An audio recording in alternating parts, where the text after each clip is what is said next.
Welcome to SpookyShade, where shadows whisper, silence stalks, and nothing is ever truly gone. Every week, we bring you immersive horror stories, from haunted halls and cursed forests to the farthest corners of space where reality begins to rot. If you're drawn to the unknown, to the quiet dread that crawls under your skin, subscribe now and step into the darkness with us. Because here at SpookyShade, the night never ends. Rocket, she was chosen to explore the stars, but what she found was not meant to be seen. In this full-length original horror story, The Silent Hunger, a young cadet discovers a terrifying truth behind her space agency's missions. Alone in a shuttle, drifting beyond the edge of the solar system, she's not just traveling into space. She's being offered to something ancient, something that lives in the silence between stars. A tale of forgotten names, mind control, and a cosmic entity known only as the Nothing. This is a journey into existential terror. Listen closely. Don't drink the water. And whatever you do, don't forget your name. The Silent Hunger. Full rewrite, unified version. Whisper behind the doors. I wasn't supposed to hear it. That night had started like any other.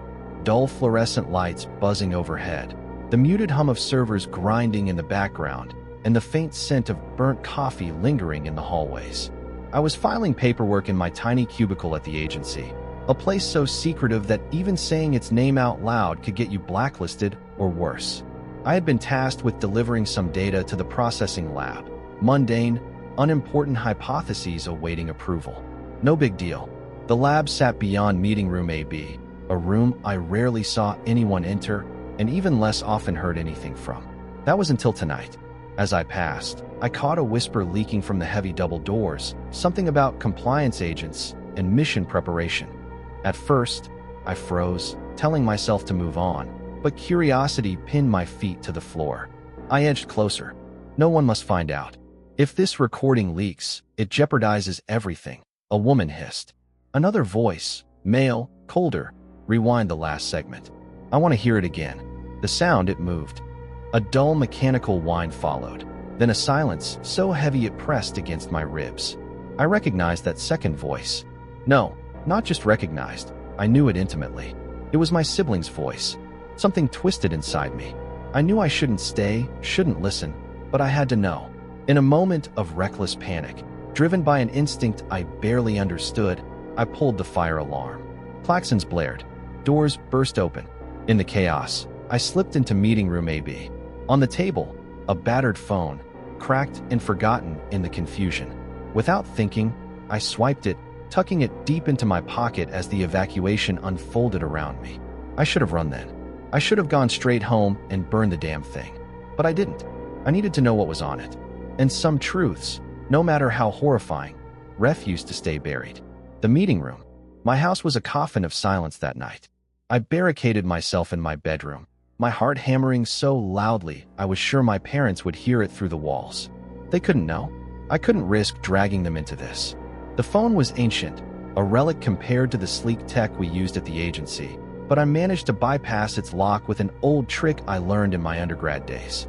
Inside, hidden among fake playlists and dummy apps, were 2 audio files. Unmarked. Raw. The first one I played in a cold sweat. It was her. My sibling. Ari. The voice was shaky, almost delirious, as they detailed how they had been chosen for a solo exploration mission, the first of its kind. They spoke of excitement, but underneath, I heard it. Doubt. Fear. Something gnawing away at them. They recounted falling asleep during a briefing, only to wake to a room filled with fake smiles, a farewell party that seemed too perfect to be real. Everyone treating them like royalty. Everyone calling them the chosen one. And something worse. The water. They kept mentioning the water. Karina, Ari's closest friend in the program, had whispered through the door, "Don't drink the water. It controls you." At first, I thought it was a joke. Brainwashing conspiracy theories. Mind control paranoia. But the further Ari spoke, the more my blood turned to ice. Sacrifices. Compliance. A mission that wasn't about exploration, but appeasement. And then they mentioned the nothing, not a thing, not a void, but something alive, something ancient, something hungry, waiting just outside our fragile little world. Contaminated water. I sat frozen, The second recording burning a hole in my mind, unfinished, unheard. I needed to move. I packed only essentials, my personal water bottle, my laptop, a hidden flash drive. I trusted nothing from the agency anymore. Not the food, not the security clearances, certainly not the smiles. I needed proof. Proof that what Ari was saying wasn't just a hallucination. The archives were the logical place to start. Forging a maintenance request was laughably easy, considering I had helped write half the protocols myself. In 20 minutes, I was deep in the belly of the agency's data vault, surrounded by humming machines and cold, sterile air. I dug. Most files were locked behind clearance walls I couldn't breach. But one file, one misstep by a lazy tech, sat unencrypted. Project Chrysalis. I barely skimmed it, but the meaning was clear. Subject: solo astronaut missions. Objective: sustain a field of containment via sacrificial compliance. Compliance method: water-based neurochemical triggers. It wasn't just about sending someone into space. It was about feeding something, keeping it placated. And I, through Ari, was about to be their next offering. A noise. Voices. I yanked the flash drive free and dove behind a filing cabinet. 2 black-clad guards stormed in, weapons holstered but hands twitching. Still loose. Orders are to secure them before 1900 hours. My blood ran cold. 1900 hours. Quarantine. The final step before launch. They prowled the room for what felt like an eternity, but a sudden emergency call over their radios pulled them away. I waited until the air vibrated with silence before I bolted, disappearing into the darkness outside the agency walls. I had the evidence, but time was running out. I checked my watch. 1850 hours. 10 minutes left. Then they'd come for me. And if they found me, there would be no second chances. The nothing would claim another soul. Farewell party. The air smelled wrong. Even before I stepped through the double doors into the event hall, I knew something was off. Too sweet. Too clean. Like a hospital that was trying too hard to smell like home. The room was filled with people, colleagues, trainers, researchers, people I'd only ever seen through layers of bureaucracy. All gathered, smiling their perfect plastic smiles under soft golden lights, a heavy cake sitting on a long table, a massive congratulations, chosen one, banners sagging from the ceiling. I almost turned and ran, but I couldn't. Not yet. I needed to blend in, play along, gather more information, if I could. I pasted a trembling smile on my face and stepped into the crowd. Applause erupted. A hand clapped my back. Another ruffled my hair. Laughter, forced and hollow, filled the air. It felt like being devoured alive. Karina found me near the punch table, her face a mask of worry hidden behind a bright facade. "Madam Chosen One," she teased weakly, offering me a glass. I flinched.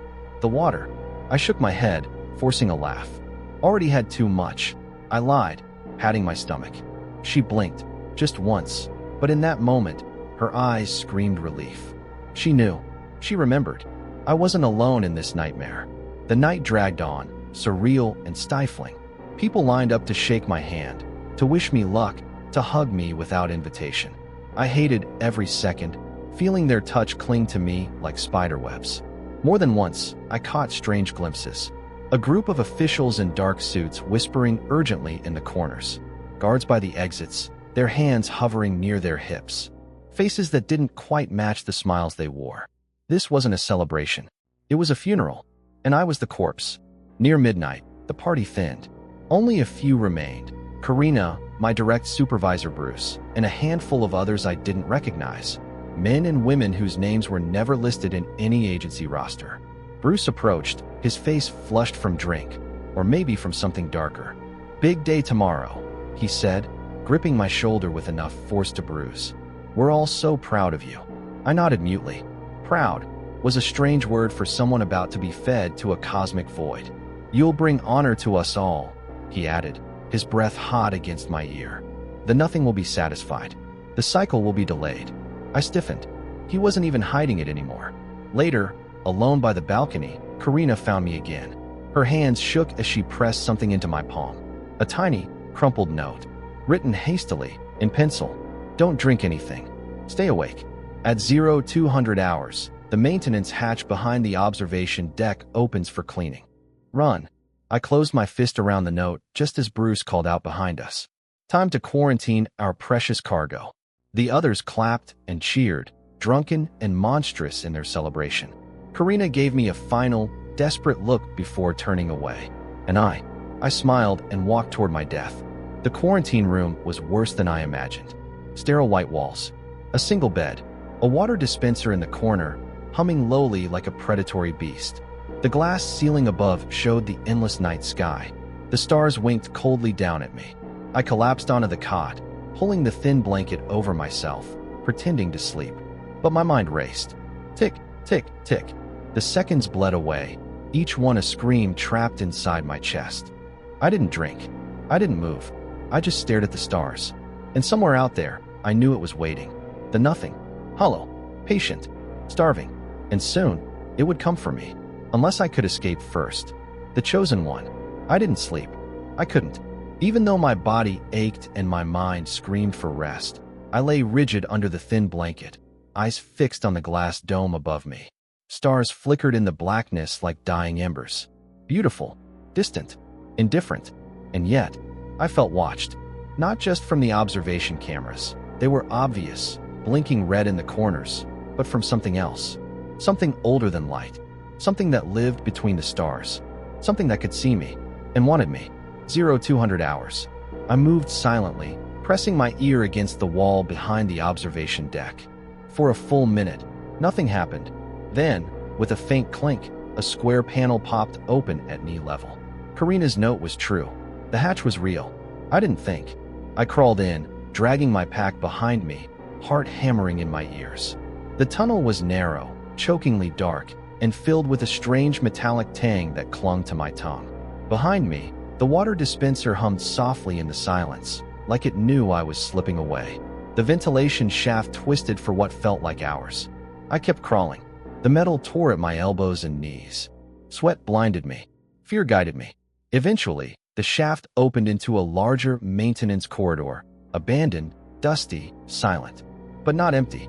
Far ahead, I saw movement. A shadow that shouldn't have been there. At first, I thought it was a guard. But then it moved wrong. Too smooth. Too fluid. Like smoke given form. I backed away slowly, heart in my throat. Whatever it was, it didn't see me. But I saw it. And something inside me recognized it.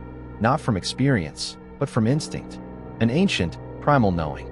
The nothing had a shape. And it was already inside the station. I made it to the auxiliary server room and locked the door behind me. My hands trembled as I dug out the flash drive. I had to get the information out. Plugging into the backup terminal, I accessed a restricted database I had stolen access to months ago. I didn't know what I was looking for until I found it. Operation Continuum, Chrysal Protocol. A full dossier buried under fake mission logs and training data. Real footage, real audio, real logs of past chosen ones.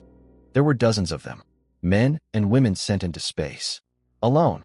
None ever returned. Every launch ended the same way. Radio silence, followed by power loss, followed by system erasure. No recovery missions. No funerals. No names in the official database. Just silence. One log entry chilled me more than any other. Sacrifice successful. The nothing has accepted the offering. Spatial decay rate delayed by estimated 0.73 lunar cycles. Prepare next candidate. Water-based compliance levels, optimal. I backed away from the screen. It wasn't just about Ari. Or me. This had been going on for decades. They weren't sending people to explore the stars. They were feeding them to something in the dark. A monster without flesh or form. A god made of hunger. A void so massive it could only be described in paradox. Not death. Not silence. But absence itself. I heard footsteps outside the server room. Not footsteps. A dragging sound, like skin sliding over metal. I unplugged the drive and pocketed it. My only proof. And ran. I didn't make it far. 2 guards cornered me near the freight lift. Karina was with them. But her eyes, they were vacant. Dull. Empty. Just like Ari described. I realized the truth too late. They got to her. And as I was tackled to the ground, my vision swimming, I heard Bruce's voice echo down the corridor. Restrain her. We launch in 3 hours. The chosen one must be calm. I screamed, but no sound left my throat. I kicked, but my limbs felt like jelly. And in that moment, I knew. They had drugged me. Somehow, I had been dosed. Maybe it was the air. Maybe it had always been in the room. I never had a chance. Back in the quarantine chamber, strapped down to the cot, I saw the stars again. And this time, I could hear them whisper. No, not the stars. The thing behind them. The nothing. Calling my name. Crooning to me in a language made of absence. I couldn't understand it, but I felt it. Felt the way it thirsted. And I understood then why they needed to call us chosen. Because if they didn't wrap our deaths in grandeur, we might realize we were only ever cattle. Space ascension. There is no up in space. No down. No forward. No back. There is only drifting. And silence. And something else. Something that breathes between the stars. I don't know how long I've been out here. Hours. Days. Longer? The clocks inside the shuttle blinked midnight, like time had never started. Or had already ended. Outside the window, the stars did not move. But I did. Or at least, I thought I did. I passed planets I didn't recognize. Not because they were new, but because I could not comprehend them. They were folded in on themselves, as though stitched together by hands that didn't understand geometry. One bled vaporous clouds of black and green. Another pulsed like a heartbeat, its surface opening and closing in a rhythm that made my head ache. But nothing disturbed me more than the third. A planet with no reflection, no color. It absorbed light. It absorbed thought. I blinked, and it vanished. I began hallucinating, or dreaming, or remembering. Ari, my sibling, appeared in the cockpit. Her face pale, floating inches from mine. You made it farther than I did, she whispered, voice trailing like smoke. You drank the water, didn't you? No, I told her. She smiled sadly. Then you're still you. I blinked again, and she was gone. The hunger grew stronger. Not in my body, in the air around me, in the walls, in the spaces between atoms. It whispered, but not in words. It whispered in meaning. Memories began to decay. My name, my childhood, my parents' faces, Karina's voice. All of it slipped away like sand through fingers. I fought to hold on to something, anything. The flash drive, the evidence. It still sat inside the small compartment near my left foot. The last piece of Earth I still owned. Then the shuttle stopped. No inertia, no impact, just stillness. Outside the viewport, the stars were gone, replaced by a great, empty dome, a horizonless curvature of black, a tear in reality, and in its center, a shape. Not a planet, not a being, just a presence. It was not there, but it was everywhere. And then it spoke, not in sound, not even in thought, but in loss. You are the 13th. You bring with you memory, identity, noise. We are the unbeing. We are the hunger beneath creation. You are not to explore. You are to end. I couldn't scream. My mouth worked, but no sound came. I tried to move. My limbs didn't answer. Inside the cockpit, frost formed across the glass. But I wasn't cold. I was emptying. The nothing was entering me, not with claws, not with poison, but like a virus made of forgetting. I forgot my voice. I forgot fear. I forgot hope. Then, a spark, not from within me, but from the flash drive. It glowed faintly blue. Not possible. It wasn't powered. But the nothing recoiled. I felt it. A shift in the void. A reaction. It knew what I had, and it hated it. Not because it feared the truth, but because the truth is a thing, and the nothing hates things. I reached for it, blood boiling from the strain, vision fracturing. My fingers closed around the drive. I held it up, screamed into the blackness. You don't get to erase me. For a moment, just one, the void cracked. I saw light. Not bright, not pure, but real, and the nothing screamed. Then I blacked out. I don't know what happened after. Maybe the shuttle turned. Maybe the drive activated something inside the craft. Maybe I never left Earth. I woke in a cold, sterile bed, back in quarantine, but the walls were different. No cameras, no glass dome, just blank concrete. Outside the door, I heard whispers. Not inhuman this time. Voices. People. She's conscious. How much does she remember? Containment protocols failed. We have to start over.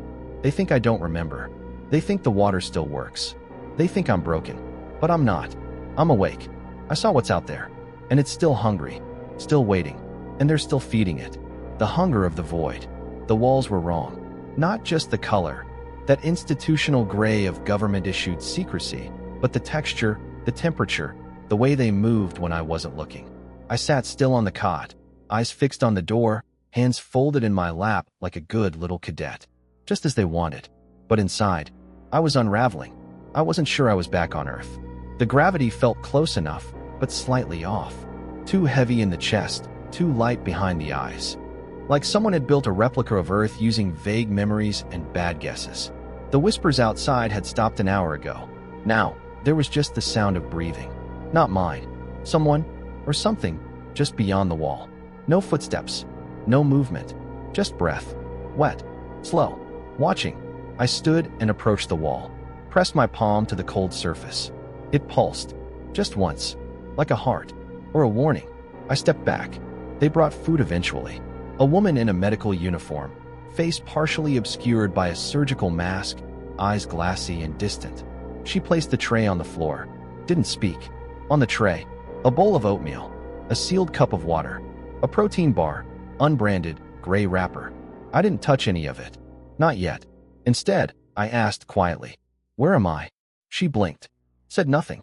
Then turned and left. But just before the door closed, I heard her murmur something. Almost too soft to catch. "We can't keep feeding it forever." And then she was gone. I stared at the cup of water for a long time. It stared back.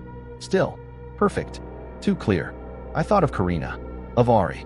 Of the people they said were lost in space. But maybe they weren't lost. Maybe they were just absorbed.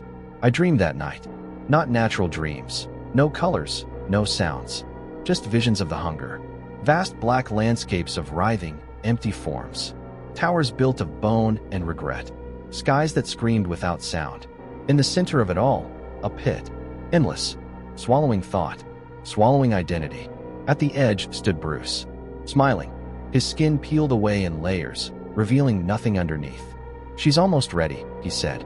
"The void needs a voice." And then I woke, gasping. The water cup was gone, replaced with a new one. They were testing me, seeing how long I could resist. The next day, or what passed for one, they sent someone else. A man this time. He wore a white coat, but didn't carry a tablet or ask me any questions. He just sat across from me and smiled. That same smile Bruce wore at the launch bay. "Do you remember space?" he asked casually. I stared. "I remember what was waiting there," I replied. He tilted his head. "Do you believe it followed you home?" A pause. "Or were you the one that brought it back?" My breath hitched. He leaned closer, eyes wide with a kind of worship. "You touched it. You saw it. You carried its name in your blood." I stood slowly. "What do you want from me?" His smile faltered, for just a second. Then he said something that chilled me to my bones. "We don't want anything. It wants you." That night, I found something under the cot. A thin, folded note, written in a rushed, familiar hand. They think they're controlling it. They're not. It's already inside them. When they sleep, it feeds. And it never stops. Karina. She was alive. Somewhere. Fighting. Just like me. And then I felt it. Not fear. Not madness. But presence. The nothing. Inside the room now. Not physically. Not spatially. But in the space between seconds. When I blinked. When I exhaled. When my heart skipped. It whispered inside my thoughts. "You are not a person. You are an echo. And echoes belong to silence." I screamed. Not out loud. Inward. A scream of identity. Of resistance. I clung to Ari's face in my memory. To Karina's voice. To Earth. To my name. And the nothing shuddered. It hated names. It hated meaning. It hated anything it could not consume. But it wasn't gone. Only watching. Waiting for me to give in. For them to convince me that resistance was futile. That I was already part of it. But I wasn't. Not yet. Not as long as I remembered. The final broadcast. The walls were watching me. I no longer pretended they weren't. Every inch of this place pulsed with invisible eyes. Some mechanical. Some not. They knew I was awake now. Not just physically, but aware. And awareness was dangerous. The nothing hated those who understood it. I waited until the next scheduled check-in. 2 guards entered. Standard uniforms. Blank faces. Monotone voices. They scanned the room with thermal readers and infrared. Vitals normal. No compliance breach, one said. The other nodded. Begin sedation cycle in 15. They left, but they made a mistake. They didn't lock the door. 15 minutes. 15 minutes to make the universe listen. I moved fast. Faster than I thought my half-starved, half-broken body could move. I bolted down the hallway. No sirens. No alarms. Because they didn't believe I could resist anymore. They believed I was already claimed. They were wrong. The control center was 4 levels down. I remembered the path, vaguely, from training. I dodged between maintenance corridors, storage shafts, backup stairwells. Everything smelled sterile, like bleach and metal and ash. But beneath that, something sweet, like rotting fruit, like meat left too long under artificial lights. It was the scent of feeding, of something consuming without teeth. I reached the broadcasting chamber. Locked. Keypad access only. But I had memorized Bruce's code from weeks ago, during a forgotten briefing. I punched it in. The door hissed open. Inside, silence. A circular chamber. Dozens of comms terminals. A central transmitter. All dark. I activated the main console. The screen flickered, buzzing to life. A camera light turned green. I was live. My name is No. I stopped. Realized my name was already gone. I didn't know what it was anymore. But I had a voice, and I would use it. I leaned forward, looked directly into the lens. If you're hearing this, it means the feed broke through the firewall. It means someone outside this facility is listening. They're not exploring space. They're feeding it. There's something out there, not a creature, not a god, not an alien. Something older, made of absence. It doesn't kill. It unmakes. They call it the nothing. They send us into space, alone, not to study, but to sacrifice. Every solo mission is a lie, a ritual, a delay, and it's no longer just in space. It's here. It's inside this facility. Inside us. It lives in the quiet moments. In the seconds we forget we're alive. It feeds on what we forget, and it's learning how to take more. I'm not afraid anymore, but I need you to listen. If you see the signs, the disappearing names, the blank spaces in memory, the people who talk in perfect monotone and forget how to blink, run. Don't drink the water. Don't sleep in silence. Don't let them tell you it's okay to forget. Because once you forget, it remembers you. The screen flickered. I saw movement in the corner. They were coming. The door behind me opened. But I didn't turn. I uploaded the broadcast. All channels. All frequencies.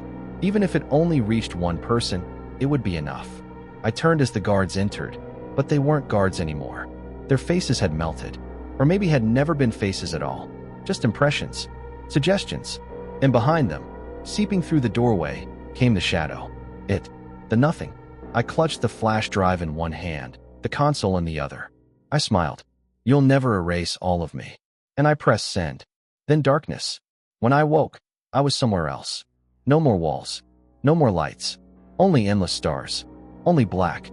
And a voice that wasn't sound, but memory, returning. She resisted longer than expected. Prepare the next candidate. Delay is acceptable.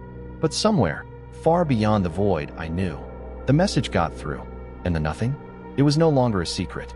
It was hunted. Aftermath. The world didn't end. It changed. Silently. Invisibly. Like a virus moving through veins. Too small to detect until it's too late. The broadcast reached 7 people. That's what the declassified reports would later say. 7 individuals across different continents, tuned into dormant radio frequencies, rogue satellite channels, encrypted streams. Some thought it was a prank. Some thought it was a code. One of them, a technician in an underground observatory near the Chilean Andes, believed it. He decoded the frequency signature, matched it to a missing agency shuttle. He leaked it to a group of amateur astronomers, who leaked it to a journalist, who disappeared 3 days later, but not before uploading a mirror. And that's how the world began to fracture. The first to fall were the space programs. Missions were canceled. Launch windows shut down. Budgetary issues, they said. But those who looked closer knew the truth. They were afraid to send anyone else up. Afraid they would never come back. Or worse, come back empty. Some didn't believe. They called it deep space psychosis. Broadcast-induced hallucinations. A well-executed digital hoax. But those people started forgetting things. Little things at first. Then names. Then birthdays. Then the feeling of sunlight. And eventually, themselves. I don't know where I am now. I'm not in the facility anymore. I don't think I'm on Earth. But I'm not in space either. I exist somewhere between memory and unbeing. I still remember Karina's face. The sound of Ari's laugh. The sharp coldness of the control room. Those fragments keep me anchored. For now. But I feel it circling me. Every time I close my eyes. It waits. It whispers. It wants me to forget. I fight back with names. With memories. With with truths. I was a scientist. I loved someone. I had a brother, or a sister, or both. I drank coffee every morning with too much sugar. I read stories about the stars when I was 5. I used to believe the universe was beautiful. I still believe that. Even now. Even here. Even with it watching. Somewhere, back on Earth, a team of researchers is trying to understand what I saw. They've built sensors. They've dug through old transmissions. They've found remnants of others like me. Voices trapped in black boxes from lost missions, each whispering variations of the same thing. There is something in the dark. It is not a god. It is not death. It is hunger. And yet, the fact that I still think, still feel, still exist, means I won. For now, I hope someone finds this. Not to save me, but to remember me. Because that's all the nothing cannot take. A story, a memory, a name, even if I am gone. Even if the last breath I take is in silence. If you're reading this, you're not nothing. End.